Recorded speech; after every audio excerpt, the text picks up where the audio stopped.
باب پنجم در بیان وضو گرفتن که دارای یک چند مسئله های است صحبت خواهیم کرد. بسم الله والحمد لله والصلاة والسلام علی رسول الله، اما بعد. سپس در اینجا این کتاب فقه میسر ما قرار گرفتیم در باب پنجم که باب پنجم اندر بیان وضو گرفتن که در آن مسئله های است و می‌فرماید که المسئله الاولى، مسئله اول، تعریفه و حکمه. مسئله اول تعریف وضو و حکم وضو. الوضوء لغة، و وضو یعنی که طهارت در لغت مشتق من الوضاء و هي الحسن و النظافه. وضو یعنی که طهارت در لغت از کلمه وضاء گرفته شده است که به معنای زیبایی و پاکیزگی را در بر میگیرد. اما در شریعت باشد وضو این استفاده بردن آب برای شستن عضوهای چهارگانه، روی، دستها و مسح سر و پایها تا بجلک، با طرز مخصوصی که در دین در شریعت معین شده است، با نیت عبادت از برای الله سبحانه و تعالی که نیت محل آن این قلب است، برای همگان معلوم است. پس حکم وضو گرفتن چه حکم دارد را با شما سخن میگویم. پس حکم آن وضو برای کسی که حدث یعنی که به وضو هست و از برای عبادت های مخصوص به مثل نماز میخواهد بر بخیزد یا کارهای دیگری که به نماز مانند هستند مثل طواف کردن در اطراف کعبه یا دست رسانیدن بر قرآن فرض می باشد یا دست رساندن به قرآن فرض می باشد. این حالت های فرضیتی وضو است که در این حالت ها حتما باید انسان وضو بگیرد. اما مسئله دوم میفرماید که الدلیل علی وجوبه و علی من یجب و متى یجب. مسئله دوم اندر بیان دلیلی بر واجب بودن وضو گرفتن و بر کی واجب است و کی وضو گرفتن واجب میگردد. اولا دلیل بر واجب بودن وضو گرفتن قول الله سبحانه و تعالی است، میفرماید یا ایها الذین آمنوا، ای کسانی که ایمان آورده اید، اذا قمتم الى الصلاة، هنگامی از برای ادا نمودن نماز برخاستید، فاغسلوا وجوهکم و ایدیکم الى المرافق، پس چهره های خود را بشویید، و ایدیکم الى المرافق، و دستان خود را تا آرنج بشویید، و امسحوا برؤوسکم و ارجلکم الى الكعبین، و بر سرهای خود بر تمام سر خود مسح بکشید، و ارجلکم الى الكعبین، و پایهای خود را تا بجولک بشویید. و در دوام فرمود که الله سبحانه و تعالی در این سوره مائده آیه 6 و ان کنتم جنبا فطهروا، اگر شما در حالت جنابت قرار داشته باشید پس طهارت بگیرید، غسل نمایید. و ان کنتم مرضى، اگر بیمار باشید، او علی سفر، یا در سفر باشید، او جاء احد منکم من الغائط، یا کسی شمایان از قضای حاجت برآید، او لمستم النساء، یا با زنان خود آمیزش کردید، فلم تجدوا ماء، اگر در این حالت شما آب نیافتید، فتیمموا صعیدا طیبا، سپس شما با خاک پاکیزه تیمم نمایید، و امسحوا بوجوهکم و ایدیکم من، و بر چهره های خود مسح بکشید و با دستان خود مسح بکشید. ما یرید الله لیجعل علیکم من حرج، الله سبحانه و تعالی برای شما مشکلی ها سختی ها را نمیخواهد، ولیکن یرید لیطهرکم، ولیکن الله میخواهد با شما را پاکیزه نماید، و لیتم نعمته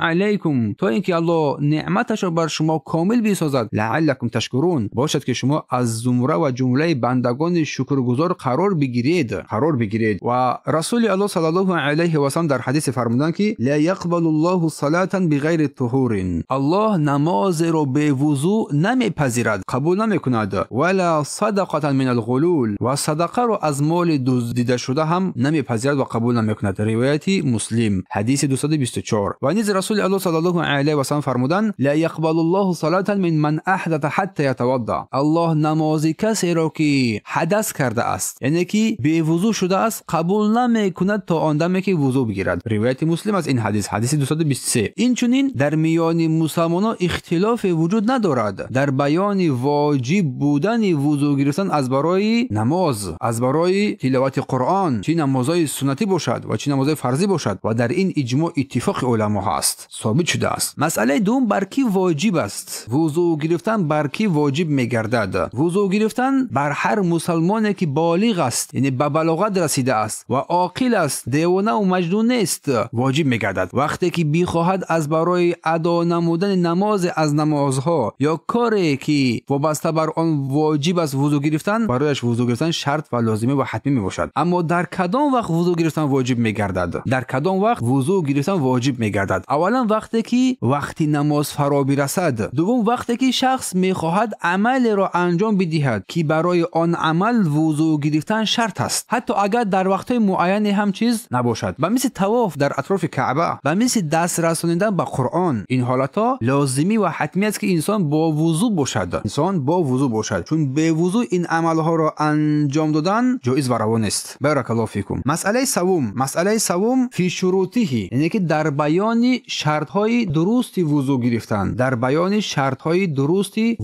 گرفتن، برای درست و قبول شدن وضو و اجرای آن شرط‌های زیرین لازم است. اولا الاسلام، یکم اسلام، عقل و تمییز. مسئله سومی که ما حاضر صحبت می‌کنیم با همراه شما، بسیار با دقت باشید. درباره شرط‌های درست وضو و برای قبول شدن وضوی هر یک شخص، اجرای این شرط‌ها لازم و حتمی میباشد. اولا اسلام عقل و تمییز یعنی که کودکی که فرگذاری کردن میتواند. وضو از شخص کافر پذیرفته نمیشود، از شخص دیوانه همچنین، از کودکی که خردسال است که هنوز فرق بین چیزها را نمیفهمد، از آنها وضو درست و صحیح نمیگردد. دوم نیت، که نیت محلش قلب است، یعنی که از برای ادای هر نماز قصدی نیت کردن بر اساس آن حدیثی که رسول الله صلی الله علیه و سلم در احادیث صحیح فرمودند، گفتند انما الاعمال بالنیات، به درستی که همه عملها به نیت آن وابستگی دارد. پس لفظ نیت کردن با زبان این مشروع نیست، جایز و روا نیست، چون نه از رسول الله صلی الله علیه و سلم ثابت است، نه از صحابگان کرام ثابت است، نه از کبار علما، از بزرگان علما. پس چیزی که از رسول الله صلی الله علیه و سلم ثابت نشده است، گفتن آن مخالف امر رسول الله صلی الله علیه و سلم می‌گردد و پذیرفته نمی‌شود. بار دیگر تاکید می‌کنم، اگر هر چیزی که مخالفت نماید امر رسول الله صلی الله علیه و سلم را، در آن که رسول الله نگفتند و برای ما توصیه ندادند، پذیرفته نمی‌شود. دلیل آن احادیثی که در صحیح بخاری و مسلم و اصحاب سنن روایت می‌نمایند، گفتند که من احدث فی امرنا هذا ما لیس منه فهو رد. اگر هر کسی که چیزی را پیدا نماید در دین که او را ما نگفتیم، پس به مردود است، قبول نمی‌شود. من عمل عملا لیس علیه امرنا فهو رد.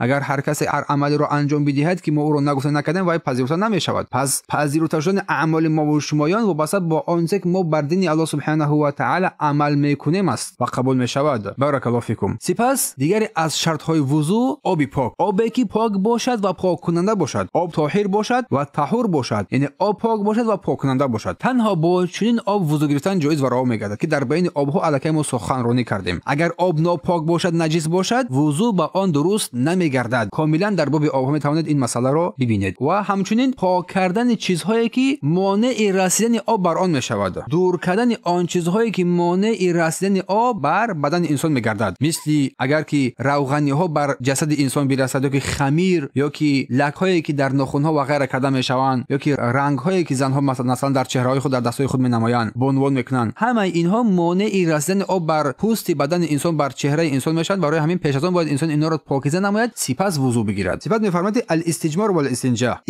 و الاستنجا، که در بیان استجمار و استنجا ما صحبت‌های داشتیم. هر یک این مسائل ها رو ما علاوه صحبت کرده بودیم. یکی خلاصه ای که ما در بیان شرط‌های وضو قرار داریم، اینها رو بار دیگه خلاصه ذکر می‌نماییم. استجمار پاک کردن دو مخرج با کاغذ، سنگ، کلوخ هر چیزی باشد. استنجا شستن دو مخرج و دور کردن آن پلیدی‌هایی که در دو مخرج قرار دارد. یعنی که هر کسی که پس از رفع حاجت، یعنی که پس از برآمدن از حاجت خانه وضو میگیرد، باید دو مخرج خود را بشوید. باید اول خود را تازه نماید، چی با آب باشد، چی با سنگ باشد، چی مانند اینها. بارک الله فیکم. سپس میفرماید که الموالات نه پی در پی اعضای بدن را شستن در هنگام وضو گرفتن، یعنی هر عضو باید پیش از خشک شدنش دیگر عضو شسته شود. یعنی ما ترک نکنیم یک عضو را بشوییم، مثلا روی رو بشویید، سپس بگذارید آن عضو خاک شود، سپس با بقیه بدن را. نه، این درست و جایز و روا نیست، بلکه چیز پی در پی موالات میگن. این رو پی در پی باید هر عضو را بشویید، خاک نشد دیگر عضو رو باید ترتیب بشیم. و قسمتی دیگر ترتیب میگویند، یعنی همه اعضاهای بدن را با ترتیب بشوییم، چون که در قرآن ذکر شد. اول روی گفت، سپس دستان، سپس مس کشیدن، سپس پایها را شستن، که همه این با تفصیل بعد خواهد ذکر شد باذن الله تعالی. سپس شستن تمام اعضای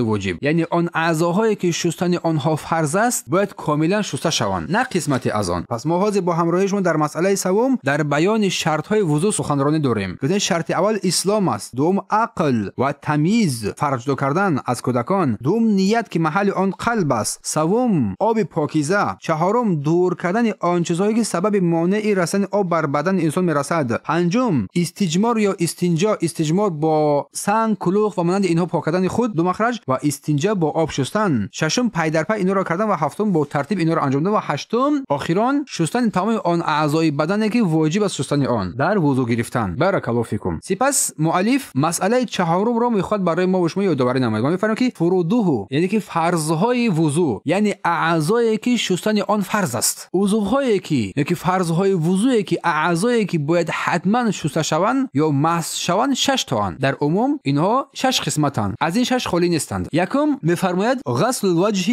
بالکامل، شستن تمام روی، شستن تمام روی بر اساس قول الله سبحانه و تعالی که فرمود اذا قمتم الى الصلاه فاغسلوا وجوهکم، هنگامی که شما از برای ادای نماز برمیخیزید رویهای خود رو بشویید. سوره مائده آیه 6. و این آیه کریمه دلیل بر آن است که شستن تمام چهره این از فرضهای وضو به شمار می رود که مزمزه یعنی که در دهان آب گرفتن، در بین آب گرفتن این در چهره داخل می شود. حتما این کارها باید هنگام وضو گرفتن قسمتی از اول فرضیت های وضو داخل می شود باید انجام بیابد. سپس می فرمایند مؤلف که غسل الیدین الی المرفقین، شستن دو دست تا آرنج و دلیل آن قول الله سبحانه و تعالی است که فرمود و ایدیکم الی المرافق، و دستان خود را تا آرنج ها بشویید. گفتن الله سبحانه و تعالی تا آرنج ها بشویید. و قسمت سوم از فرضیت های وضو این محض کشیدن تمام سر می باشد و گوش ها در سر داخل می شود با دلیل قول الله سبحانه و تعالی که فرمود وامسحوا برؤوسکم، با سرهای خود محض بکشید. الله فرمود و رسول الله صلی الله علیه و سلم در حدیث فرمودند که الاذنان من الراس، که هر دوی گوش جزء از سر به شمار می روند یا که شمرده می شوند. پس قسمی سوم از فرضهای وضو این چی بود است؟ این محض کشیدن تمام سر، محض کشیدن تمام سر. و این حدیث را امام ترمذی روایت کردند و می‌فرماید که فلا یجزئ المسح بعض الراس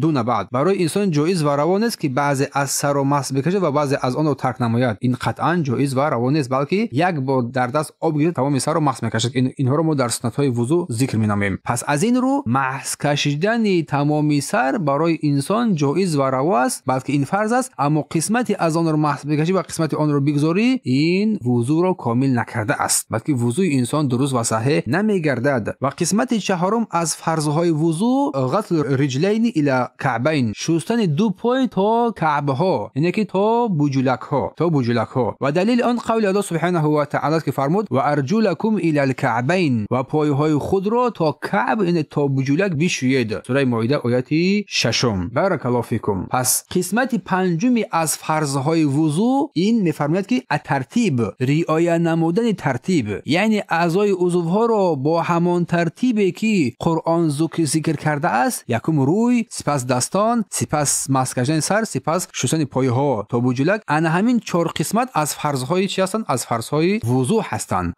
وضو هستند. این چنین پیامبر صلی الله علیه و سلم هم در وضوی خود همین ترتیب را رعایت می‌کردند. در وضوی خود صلی الله علیه و سلم این ترتیبی که در قرآن ذکر شده است این را رعایت می‌کردند، چون که در حدیث ابن زید و دیگران روایت شده است. و ششم قسمت از فرضهای وضو این را موالات میگویند، یعنی که پای در پای انجام دادن این اعضای وضو، اینها را پای در پای انجام دادن. سوالهایی که وابسته بر درس باشه اگر جای نفهمی باشد حتما در جایش جواب میدیم. بارک الله فیکم. اما سوالهایی که بیرون از درس هستند اینها را بعد درس حتما برای شمایان به اذن الله تعالی جواب خواهم گردانید ان شاء الله. الله خیرتان دهد. سپس ششم ما گفتیم چیز؟ موالات پای در پای. اینم از فرضهای وضو حسابیده می شود، یعنی هر عضو را بدون تأخیر بعد از عضو قبلی بشوییم پیش از آن که عضو پیشین خشک یا قاق بگردد. به دلیل حدیث رسول الله صلی الله علیه و سلم فرمود که ان النبی صلی الله علیه و سلم، این که رسول الله صلی الله علیه و سلم را رجلا یصلی و فی ظهر قدمه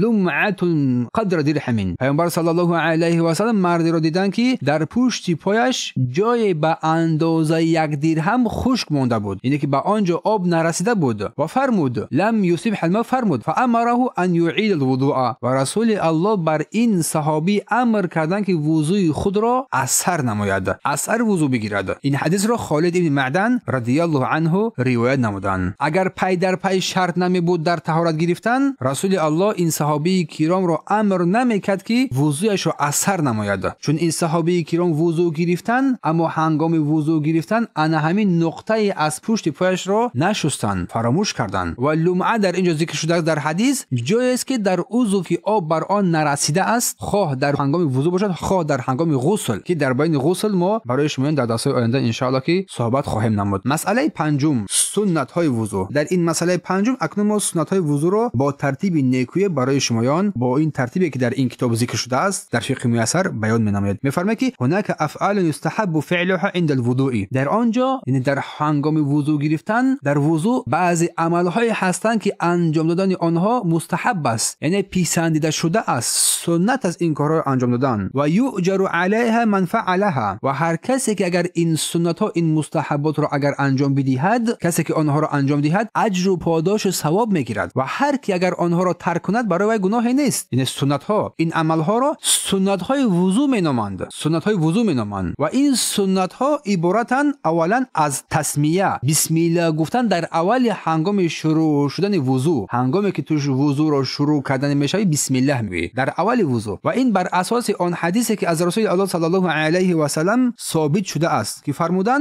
لا وضوء لمن لم یذکر اسم الله علیه، وضوء کسی که نام الله را ذکر نکرده است درست نیست، یعنی کامل نیست. این حدیث را امام احمد و ابی داود و حاکم از حدیث ابی هریره رضی الله عنه روایت نمودند. این قسمت اول که با بسم الله ما وضوء خود را شروع نماییم. سپس مسواک زدن با یک چوب تره که در بیان مسواک ما پورا الکی صحبت کرده هستیم، یعنی با چوبچه مسواک تازه کردن دندانها پیش از وضو گرفتن. رسول الله صلی الله علیه و سلم در حدیث فرمودند که این حدیث را امام بخاری روایت می‌نماید، فرمودند که لولا ان اشق علی امتی لامرتهم بالسواک عند كل صلاه، اگر دشواری برای امتم نمیشد آنها را بر استفاده مسواک از برای هر یک وضو امر میکردم، یعنی که بر آنها من این را فرض قرار میدادم. بارک الله فیکم. سوم قسمت از سنت های وضو غسل الکفین ثلاثا، شستن دو کف دست سه بار. در آغاز وضو شستن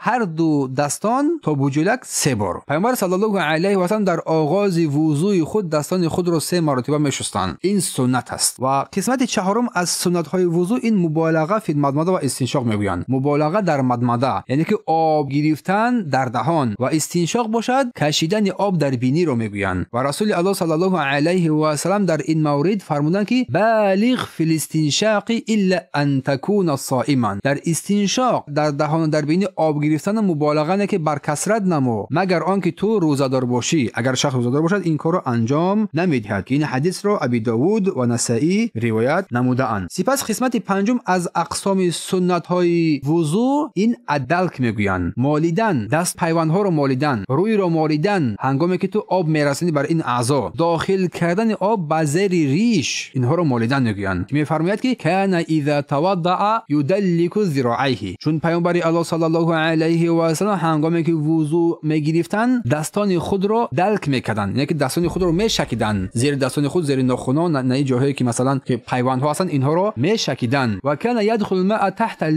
حنکه و یخلل به لحیته، و همچنین رسول الله صلی الله علیه و سلم آب رو زیر ریش خود میگذاشتن، میشکیدن، آب رو در زیر ریش خود قرار میدادن و ریش خود را خلال میکردن هنگام داخل کردن آب بر زیر ریش خود. و ششم سنت از سنت های وضو میفرماید تقدیم الیمن علی یسرا فی الیدین و رجلین، پیش گذاشتن دست و پای از طرف راست، یعنی اول دست راست پای راست بعداً دست چپ و پای چپ. میفرماید حدیث را کان یحب التیمن فی تنعله و ترجله و طهوره و فی شأن کله، چون پیامبر الله صلی الله علیه و سلم دوست می‌داشتند که هر کاری را از طرف راست، اگر که لباس بپوشن از طرف راست، اگر که پایافزال بپوشن از طرف راست، و در طهارت کنی از طرف راست، و در تمام شأن حیات زندگیش هر کاری را از طرف راست صلی الله علیه و سلم شروع می‌کردند. بارک الله فیکم. و سپس قسمت هفتم از سنت های وضو تثلیث الغسل فی الوجه والیدین و رجلین، یعنی هر اعضای بدن رو چی چهره چی دستان چی پایه ها باشد سه مراتبه شستن، یعنی هر عضو فرضی رو سه مراتبه شستن امری مستحب است، چون میفرماید که انه توضأ مرتين و ثلاثا، این که رسول الله صلی الله علیه و سلم را دیدن که پیامبر صلی الله علیه و سلم هنگام وضو گرفتن هر اعضای فرضی رو گاهی میشد که یک بار میشست. خوب دقت بدهید، یک بار میشست. هر اعضای بدن رو جایز و رواز سنت است، اشکالی ندارد. گاهی میشد که دو بار میشست، گاهی میشد که سه بار میشست. پس برای انسان جایز و رواز که بعضی حالت ها مثلا حالت های سراسیمه است یا که حالت هایی که آب کم است و غیره و غیره حالات میتواند بغیر این حالات میتواند اعضای بدن خود رو هر عضو رو یک بار بشوید یا که دو بار بشوید یا که سه بار بشوید برای جایز و رواست. و سپس در آخر آن ذکری وارد شده ای که از رسول الله صلی الله علیه و سلم ثابتش باید این ذکر را انجام بدهد، چگونه که رسول الله در حدیث فرمودند که ما منکم احد یتوضع، که هر کسی که از شما هنگامی که وضو میگیرد فیسبغ الوضوء، سپس وضوء خود را کامل با بهترین حال وضو میگیرد، ثم یقول، سپس میگوید اشهد ان لا اله الا الله وحده لا شریک له و اشهد ان محمدا عبده و رسوله. اگر هر کسی که بعد وضو گرفتن بعد وضوء کامل این سخنران را گفت، الا فتحت له ابواب الجنه ثمانیه، برای او دروازه های جنت گشوده می شود، 8 در جنت برای او گشوده می شود. یدخل من ایه شاء، و از هر کدام این درهایی که بخواهد وارد بهش می شود اگر در این حالت انسان از دنیا بگذرد. الله اکبر. پس این سنت ها با وضو زیبایی انسان را نیکو می سازد و زیبایی انسان را به کمال می بخشد و به انجام دهنده آن اجر پاداش بزرگ است و به ترک آن انسان بر انسان گناه نیست. بارک الله فیکم. و مسئله دیگر، مسئله ششم، بس الله ان شاء الله که بعد جواب میدیم. سوالی که وابسته به درس نیستن بعد درس ان شاء الله که جواب میدیم. اکنون در اینجا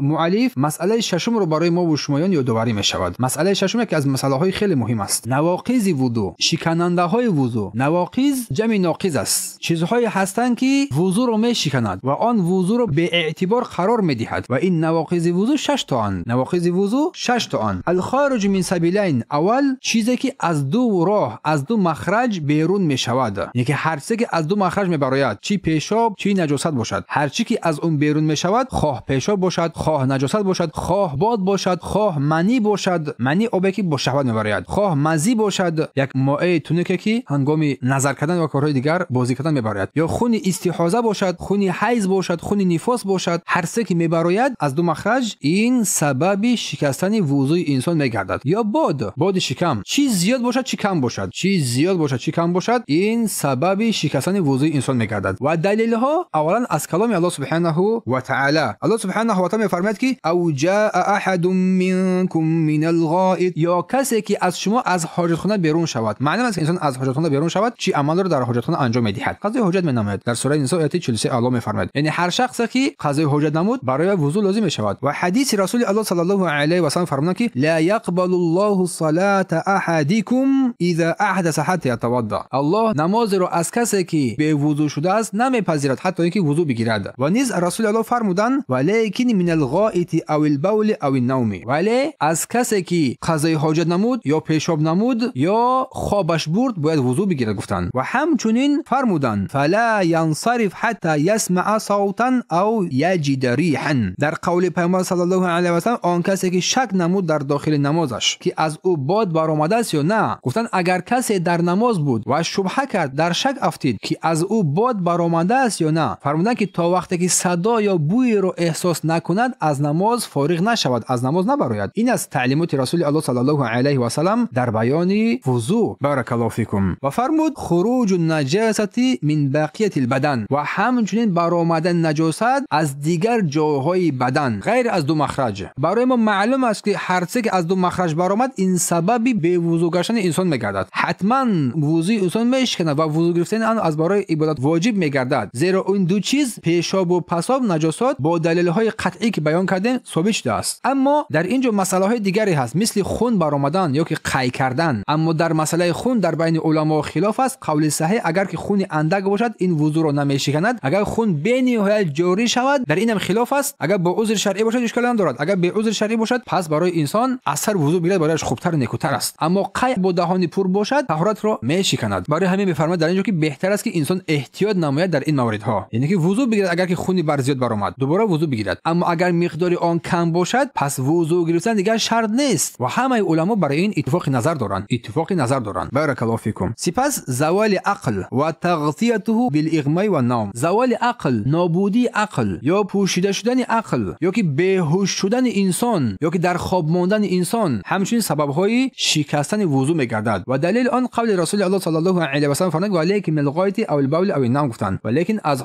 کسی که قضای حاجت مینماید یا که پیشاب میکند یا که در خواب میماند. حدیث ابی داود روایت کردن این حدیث رو و همچنین ابن ماجه. و همچنین رسول الله فرمود العین وکاء گفتند فمن نام فلیتوضا، چشم بستنی وقتی خواب بسته میشود پس هر کی خوابید پس باید حتما وضو بگیرد. بگیرد گفتن صلی الله علیه و سلم. و معنای این حدیث آن است که هنگام خوابیدن چشمان انسان پوشیده می شود، بسته می شود، می تواند سبب رخ دادن بی‌وضویی بگردد. بنابراین پیامبر صلی الله علیه و سلم توصیه کردند که اگر انسان هنگامی که خواب رفت، در خوابی عمیق رفت، باید وضو را اثر نماید. اما دیوانگی یا که بیهوشی یا که مستی و غیره ها با اتفاق علما وضو را میشکند. اما خوابی اندک، خواب است که انسان پورا با خواب نرفته است، در هوش است، با هوش است، این خواب طهارت انسان را نمیشکند. این خواب خیلی کوتاه. بیان دلیل این در بیان خواب کوتاه، زیرا صحابگان کرام رضی الله عنه بعضا هنگامی که داخل مسجد میشدند انتظار نماز میشدند، سپس آنها را خواب میگرفت. هنگامی که در جایهای خود نشسته بودند خواب آنها را فرا میگرفت و هنگام شروع شدن نماز کسی از آنها وضو نمیگرفت. و همچنین دیگر از شکنندهای وضو این لمس کردن فرج، ارگان جنسی، چه مرد و چه زن باشد، به پرده انسان اعضای تناسلی ارگان جنسی خود را اگر که داشت قپید، وضو انسان صحیح نمیگردد. با دلیل حدیثی که از رسول الله صلی الله علیه و سلم در این مورد ثابت شده است. حدیث بصره بنت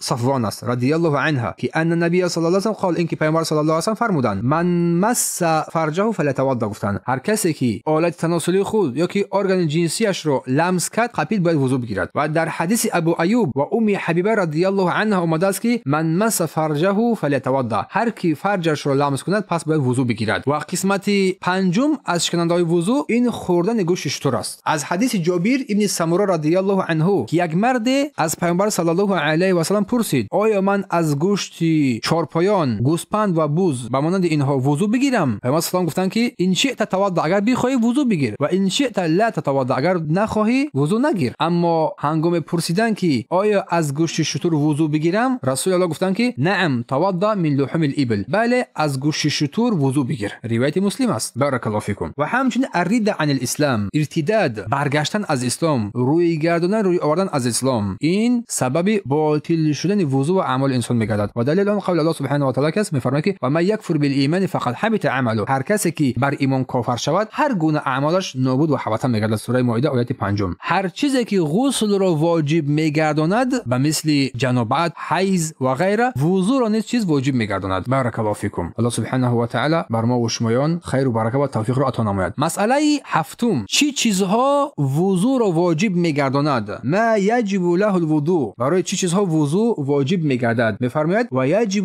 علی المکلف فعل الوضوء لامور التاليه، برای شخص مکلف به بلاغت رسیده با عقل حالتهای زیرین واجب است. برای الصلاه اول نماز، از برای ادای نماز حدیث ابن عمر که فرمود که لا يقبل الله صلاه بغیر طهور ولا صدقه من الغلول، که الله نمازی را که بدون وضو بدون طهارت باشد نمیپذیرد و صدقه را از آن کسی که دزدی از مال دزدی است، از غصب است، نمیپذیرد، قبول نمیکند. روایت مسلم است. پس هر گونه نماز، چه نماز فرضی، چه سنت، چه نافله، بدون وضو پذیرفته نمیشود. دوم، از برای طواف در بیت الله، در اطراف کعبه، از برای حج عمره وضو گرفتن واجب و شرط ضروری است. عمل رسول الله صلی الله علیه و سلم گفت انه توضأ ثم طاف بالبیت، اینکه او صلی الله علیه و سلم وضو گرفتن سپس در اطراف کعبه طواف کردند. روایت بخاری است. و قول پیامبر صلی الله علیه و سلم که فرمودند الطواف بالبیت صلاه الا ان الله اباح فيه کلاما، طواف در اطراف کعبه این به منزلت نماز است مگر اینکه الله سبحانه و تعالی در اطراف کعبه سخن گفتن را اجازه شمردند. روایت مسلم. و همچنین برای شخصی که در حالت حیض یا که نفاس قرار دارد من است، جایز نیست که در اطراف کعبه طواف نماید. روایت بخاری. چه طواف فرضی باشد چه طواف نفلی باشد وضو در آن شرط ضروری است. همچنین برای لمس کردن مصحف، قپیدن مصحف بدون یگام چیز جایز و روا نیست، چون الله میفرماید که لا یمسه الا المطهرون، قرآن را تنها پاکان لمس میکنند میقپند. سوره واقعه. و در حدیثی که از رسول الله صلی الله علیه و سلم ثابت شده است لا یمس المصحف الا طاهر، قرآن را تنها شخص پاک صاحب طهارت لمس میکنند میقپد. در مسند احمد این حدیث روایت شده است. بارک الله فیکم. از برای نماز خواندن هر گونه نماز طهارت شرط است، از برای طواف طهارت شرط است، از برای بعد از قپیدن قرآن طهارت شرط لازمی است. چون سوال بسیار می شود اما اگر با یگام پرده باشد قپیدن مصحف جایز میگردد، با یگام لطه‌ای هست، یگام چیزی هست، در این هنگام قپیدن مصحف جایز و روا میگردد این حالت ده. و مسئله هشتم، آخران مسئله ما از باب وضو، آخران مسئله که ما امروز با همراه شما سخن میرونیم، میفرماید که ما یستحب له الوضو، چی چیزهای وضو را مستحب سنت میگرداند، یکی از برای چی چیزها برای انسان مستحب است که وضو بگیرد. وضو برادران و خواهران گرامی در حالتهای زیرین برای انسان مستحب است، این سنت است. یکم هنگام ذکر یاد الله سبحانه و تعالی و هنگام تلاوت قرآن. وضو گرفتن پیش از تلاوت قرآن و ذکر کردن اینها حالتهای مستحب هستند. دلیل آن عادت صحابه و تابعین است و از برای هر نماز طهارت گرفتن. در حالی تو طهارت داری ولیکن باید طهارت را با ایسر با تجدید میکنی حتی اگر وضو هم داشته باشی. دلیل آن حدیث انس رضی الله عنه است که فرمود کان النبی صلی الله علیه و سلم یتوضا عند کل صلات. این که رسول الله صلی الله علیه و سلم از برای هر نماز وضو میگرفتن. روایت بخاری است. پس زیاد کردن طهارت این سبب قربت به الله سبحانه و تعالی میگردد. برای شخص جنوب که با همسر خود آمیزش کرد و میخواد بار دیگر با اون نزدیک نماید بار دیگر وضو گرفتن. حدیث ابی سعید خدری است. دلیل آن میفرماید که اذا اتى احدكم اهله ثم اراد ان يعود فليتوضا. اگر هرگاه کسی از شما بخواهد با همسر خود آمیزش نماید جما کند یا که با همسر خود جما کرد بار دیگر میخواهد که با اون نزدیک نماید بعد طهارت بگیرد. اینا عملهای مستحب است. روایت مسلم. بارک الله فیکم. و همچنین حدیث عایشه رضی الله عنها است. میگه ان النبی صلی الله علیه و سلم کان اذا اراد ان ينام و هو جنوب.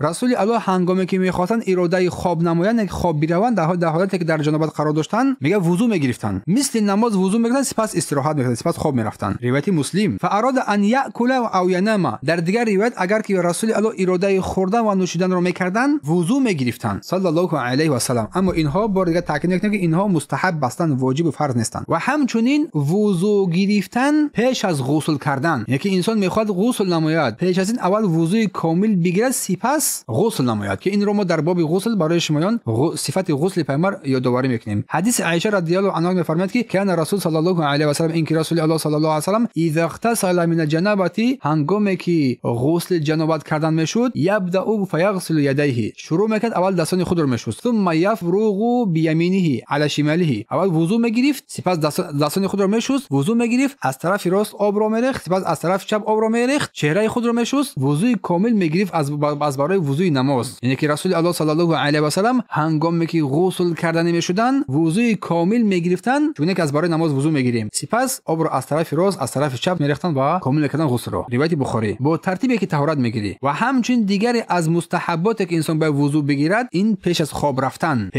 انسان وضو بگیرد. حدیث برای ابن عزیب از رضی الله عنه میفرماید که اذا اتیت مضجعک تو هرگاه به جایگاه خوابی خود رفتی فتوضا وضو بگیر مثل وضوی نماز ثم تجی علی شق ایمن سپس به طرف راست خود خواب برو. صحیح بخاری. بارک الله فیکم. انسان این کار انجام بدهد ایمنی از شیطان است. بعضی از انسان سوال میکنن که من خوابهای بد میبینم این کارهای این سنت پیامبر انجام بده به اذن تعالی خواب نکو میبینی. اگر با این حالت بمیرد به حالت وضو بمیرد در بهترین حالت مرده است و بهترین حالت از دنیا گذشته است. الله خیرتان دهد. پس وضو در این حالت مستحب یعنی سنت است نه فرض. ترک کرده شد برای انسان گناه نیست ولی از باب افضلیت از باب اجر پاداش که بیان کرده ایم باید اینا رو انجام بدهد. برای زنانی که در حال حیض و نفاس قرار دارند پیش از خواب وضو گرفتن خود را پاکیزه نمودن تنها برای پاکی معنوی برایشان نکو است و خیر است. اینجا ما درس رو به اتمام میرسانیم. سبحانك اللهم وبحمدك اشهد ان لا اله الا انت استغفرك واتوب الیک. اکنون سوالات باشه ما با سوالات شما باذن الله تعالی جواب میگردونم.